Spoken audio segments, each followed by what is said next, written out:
Imagine a war where the most critical weapon isn't a missile or a tank, but a constellation of thousands of tiny satellites speeding through space. Today, we are diving deep into the invisible, high-stakes electronic warfare battle over Ukraine, where Russia's military is throwing its absolute best tech at Elon Musk's Starlink.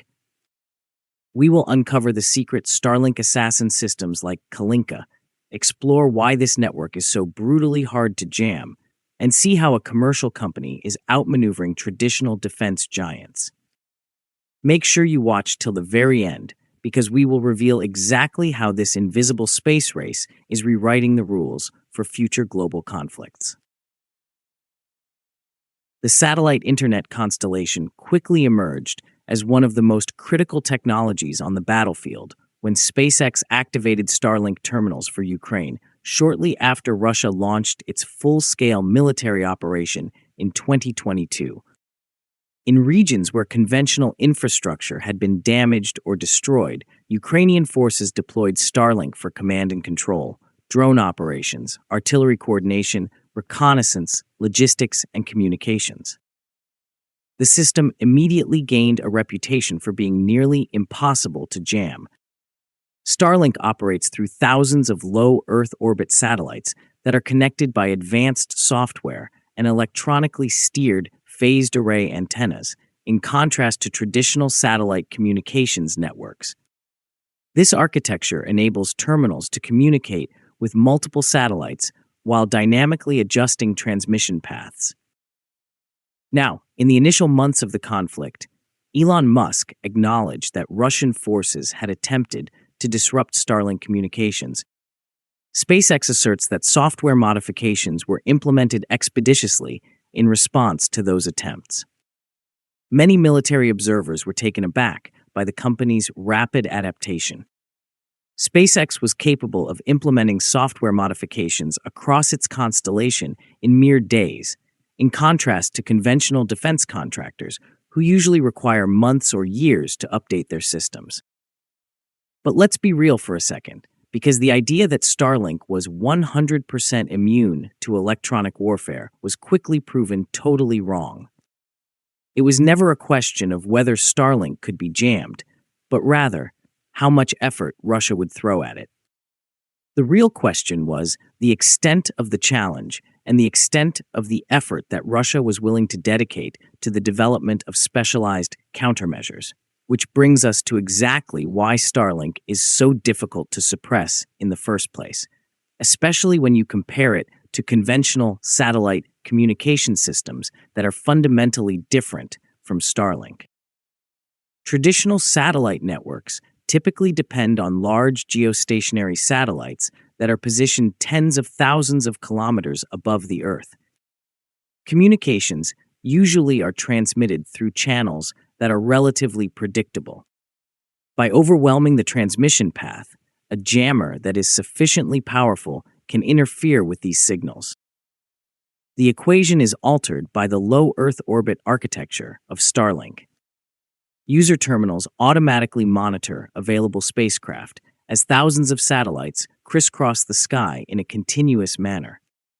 The network is far more resilient to conventional interference techniques due to its continuous adjustment of routes and frequencies.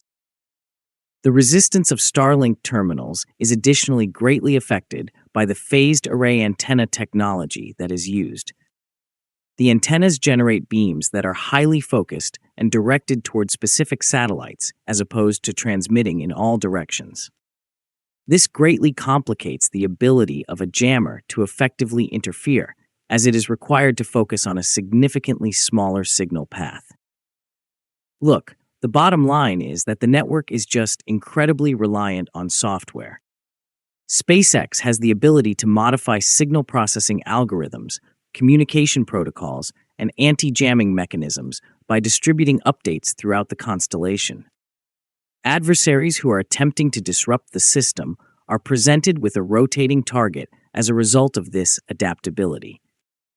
So, while Starlink is not entirely impenetrable to jamming, it is considerably more difficult to suppress than previous satellite communication generations, a reality that led to immense Russian initial frustration. hold on. If you are still with me and wondering how this space battle unfolds, don't go anywhere. Because coming up next, we are breaking down the terrifying new specialized anti-Starlink hardware Russia is deploying right now on the front lines. Stick around. The Russian electronic warfare forces entered the conflict with a wealth of experience in the disruption of traditional satellite systems, cellular networks, radio communications, and GPS navigation. Systems such as Krasuka, Zhitel, Borisogledsk, and other electronic warfare platforms had already established formidable reputations. However, Starlink presented a totally different challenge. Broad-spectrum interference techniques were reportedly employed in the first attempts aimed to disrupt communications over vast areas. Although these methods occasionally resulted in disruptions, they were unable to accomplish the level of sustained degradation that Russian planners had envisioned.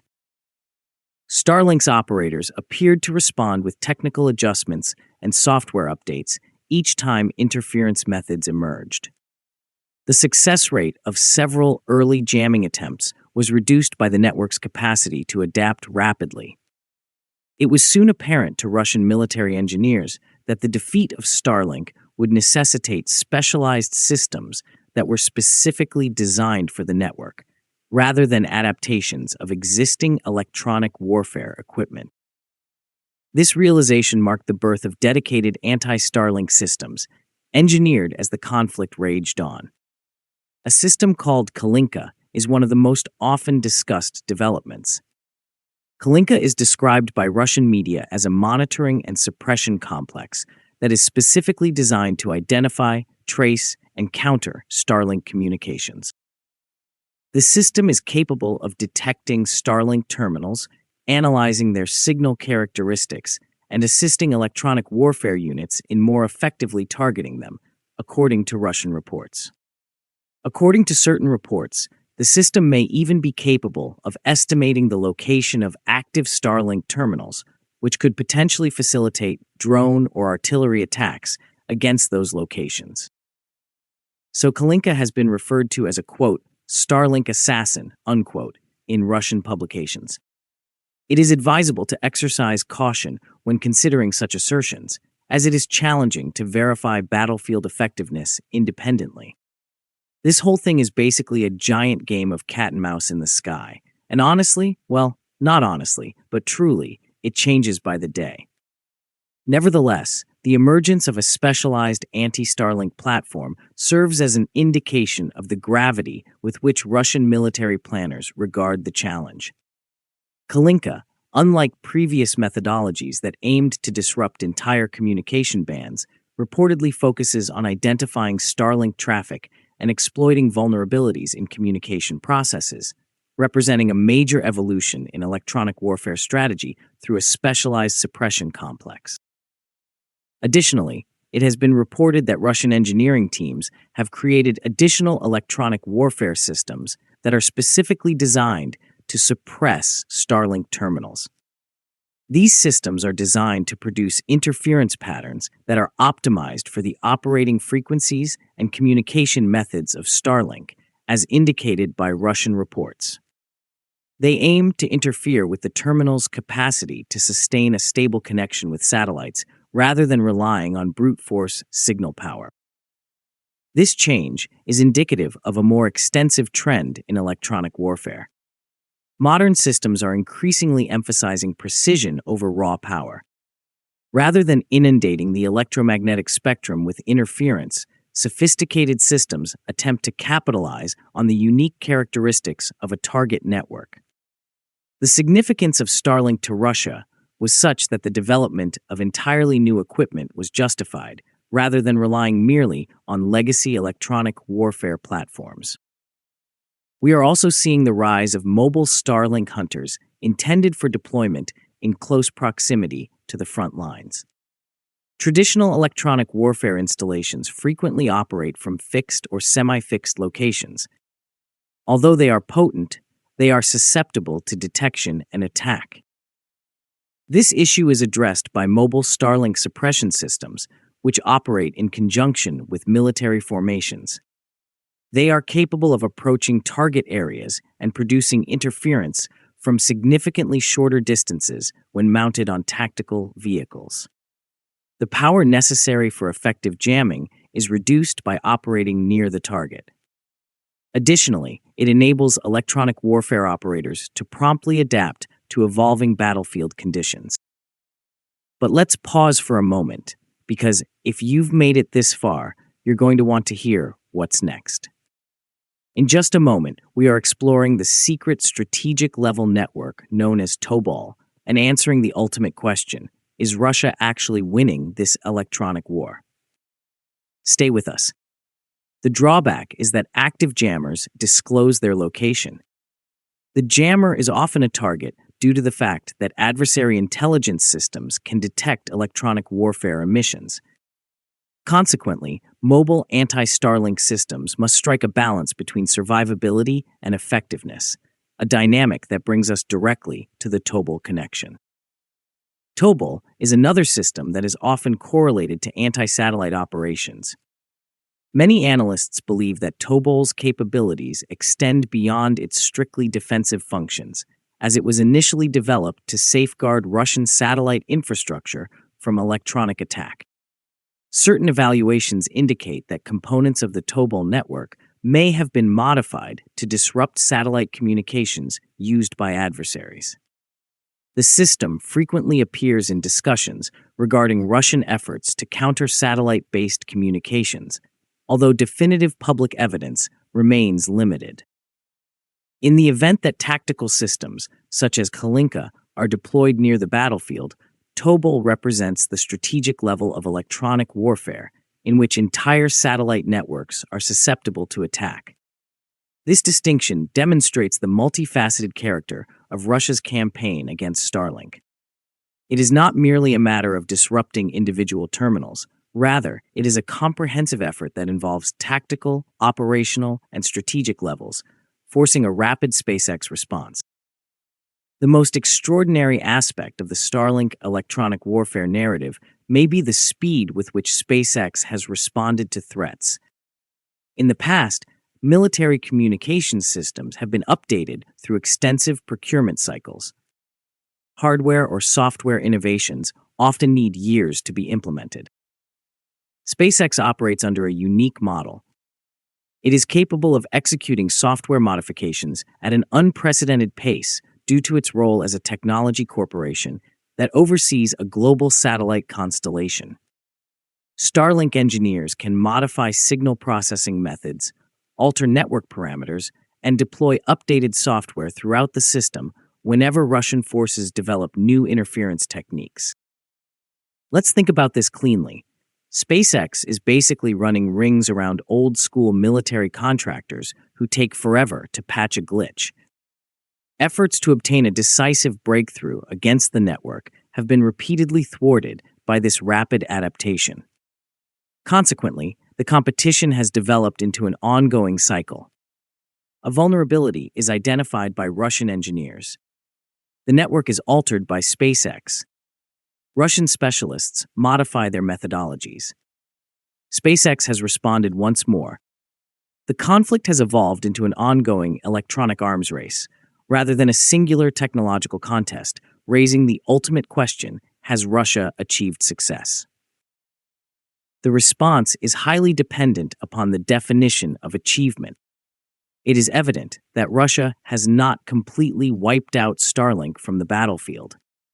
The system remains one of the most critical communication networks supporting military operations, and Ukrainian forces continue to significantly rely on it. At the same time, there is evidence that Russian anti-Starlink capabilities have advanced considerably since the early months of the conflict.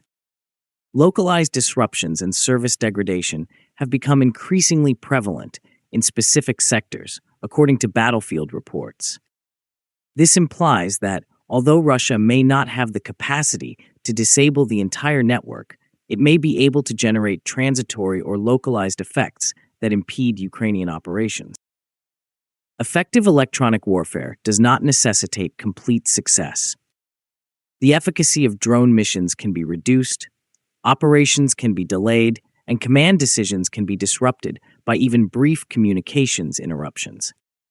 In that regard, partial accomplishment may still offer substantial military advantages, giving us a sneak peek of future warfare.